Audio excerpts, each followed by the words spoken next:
Previously on Back to Basics. You know, for that first day, it's really, I do a lot of different exercises, but it's just so that people understand, hey, this is movement. This is what we can do, and this is how those movements relate to snowboarding. You expect to be at this level like right away, and everybody tells you you're gonna kill it, you're gonna be so good. And you expect to be here, and then you get out and you realize that you're like below camera level, you're way down here. You're doing so bad.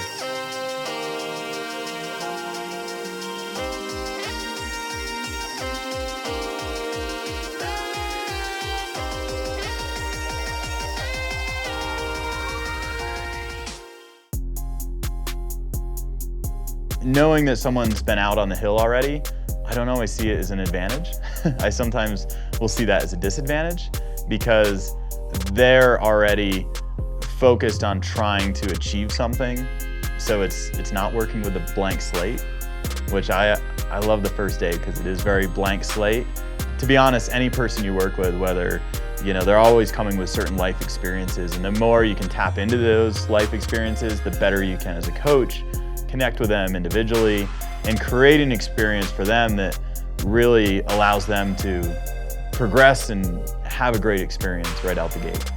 You know, working with Doug, like, he makes things understandable for me who you could throw out a bunch of jargon. And I think a lot of coaches in a lot of professions, especially board sports, surfing, snowboarding, skiing, boogie boarding, you name it, they come in and they expect you to know little things about the sport. And he didn't do that. He kind of started me, you know, from square one. Like, I don't even know what snow is, you know, and like, and yeah, it made things more approachable for me. And it gave me things I could grasp on, like, you know, these little tasks that I could grasp onto, that I could work on. And then I see the improvement later on. I don't see it right away because I have to obviously work on it on my own. So as I work with new people, I think that there's the element of, okay, I've got to get this person to turn, but I think there's much more of that. I think that for me, I always want to connect people to these very fun and simple things. And even just in the flats, it's like you can create this opportunity with people of like, cool, we're going through ranges of motion, we're strapping the board on, you know, you can start right out the gate teaching people 180s, you know.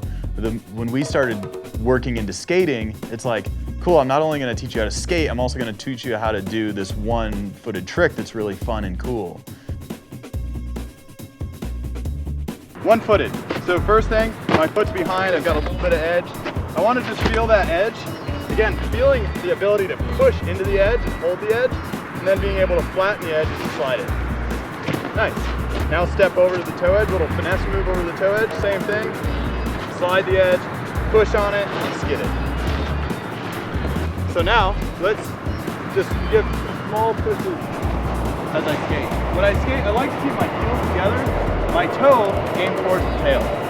This is going to give me a more powerful foot position rather than being like full.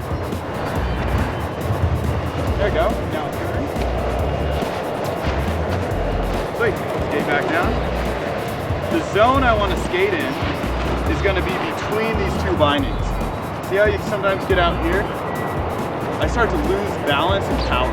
So I want to be literally in this zone here. So right here is where I want to skate. Kind of small kicks though. Small kick. Not extending all the way out. So let's try a couple of those. Small, powerful kicks. There you go. You feel how it's kind of slippery when it's just hanging out here? The moment you step it on, so step on, slide it back to the back line. You feel that kind of anchor it? When I start to move my hips, now I'm loading this foot, right? That's the one thing you can't do, which is funny because that's the first thing as soon as people get here that they want to do. Yeah, stop myself. So as long as you don't do that one thing, you can do most anything on with one foot. Now I want to give you a cool little exercise. So I want you to plant this foot real hard, and I want you to rotate 180. I want your tail to rotate 180. Perfect. Cool. Do it again. Pick it up. Rotate 180. Now, same thing. I want you to plant hard. I want you to pick it up as high as you can. And I want you to jump 180. The other way. Rotate over the shoulder. Rotate this way. Yep.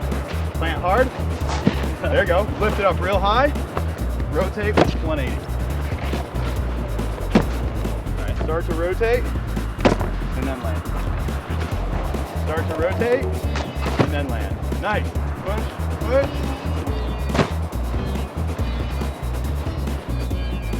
Look towards me.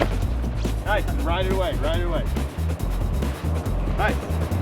How's that feel, okay? Yeah, It's awkward, right? it is a little bit.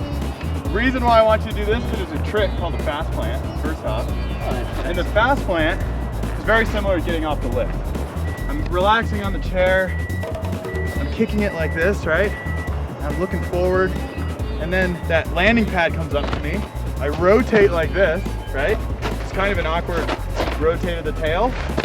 I set the foot down, kind of jump right to my foot. So let's go up here. Let's do a fast plant to a glide. So from here, I'm just gonna do one step and right into it, okay? So I'm gonna go here, rotate, and ride away. Okay, look towards me, and let the nose go. Let the nose go. Perfect. All right. I'm snowboarding. Yeah, buddy. Yes. So fast plant, you can fast plant, you can ride the trailer. Perfect.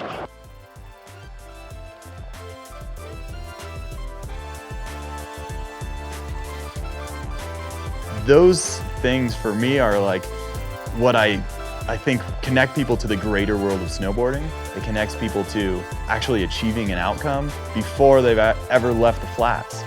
If we can introduce people out the gate into, hey, this is what snowboarding can be, that I can learn almost any trick at the most fundamental level at any moment in my snowboarding experience. So day one, I can learn the fundamentals for big spins. I can learn the fundamentals for doing rail tricks. I can learn the fundamentals for whatever it may be, riding powder, you know, whatever that is. I mean, obviously, certain things at the highest level take years and years of practice, but it doesn't mean you can't introduce them at any time. I think that people get in that vicious cycle of when they have new students or people that are first being introduced into the sport, they teach them the fundamentals to be successful in day one. And I think it misses the greater vision and the greater goal. So for me, a lot of those exercises, a lot of, you know, I want to teach you 180s. I want to, you know, give you some of these cool little tasks. It's to connect people to where they can go with snowboarding. So It was very basic, but a lot of information and a lot of quality information. And I didn't always know why he was teaching me the things I did. I didn't ask questions because he's the coach, I'm the student. But he would, you know, I would ask questions later on, like, why are we doing this? And he would tie it together. And yeah, it's been great. I mean, I feel today was like one of the best days I've had, hands down, you know, most fun I've had. Brent started to connect with some things that day. It was interesting because when we were talking about going to that beginner slope, when we actually went out and we went out on the bunny slope, which has a pitch of like this, he was a little bummed and he was a little shocked. Why do you want to take me here? You know, I'm better than that. I should be going up the mountain. Yeah, it was it was kind of embarrassing a little bit, you know, like I thought I'd be doing a lot better and I was blowing it all over the place. I couldn't really do anything. If you can connect people to just the most basic, a flat piece of snow, and how much of an experience you can have on a flat piece of snow. You can get people stoked because they're standing on a piece of carpet just because they're strapped into their snowboard. From the start of the day to the end of the day, I think he connected with that. I think he realized how fun it can be, but also he had a bit of a realization that he's got some work to do, because I think at first he was just focused on, cool, I want to be a ripping snowboarder, let's go. And then after that first day we worked together, he was like, I want to go out and I'm going to work on these specific things so that I can approach the mountain and say, let's go. It was really incredible how we could sit on flat snow and go through these movements. And, you know, I rode a little bit and I was a little tired when we went up, but then I went up on my own the rest of the day, and how I could, in my head, be going through things and say, okay, I need to do this. And it worked. You know, okay, I need to do this. You know, if I feel like I'm falling or out of control, in order to maintain control and just have a better time. So those little things, like that's all I would focus on, especially that first day, those first couple days after the lesson with Doug. That's all I focused on was just in my head. I was actually saying it out loud, like push your shins into your boot, lean back, stay centered over your board, don't bend, you know, all these little things. I'm saying out loud as I'm going to the mountain, and people probably think I'm crazy, but they really made a huge impact in how I felt. And now it's gotten to a point where it's second nature. You know, after just one day of just focus on that one little aspect, made a huge difference.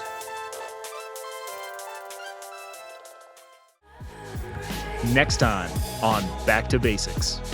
So after the first day, it's a lot of content, it's a lot of information.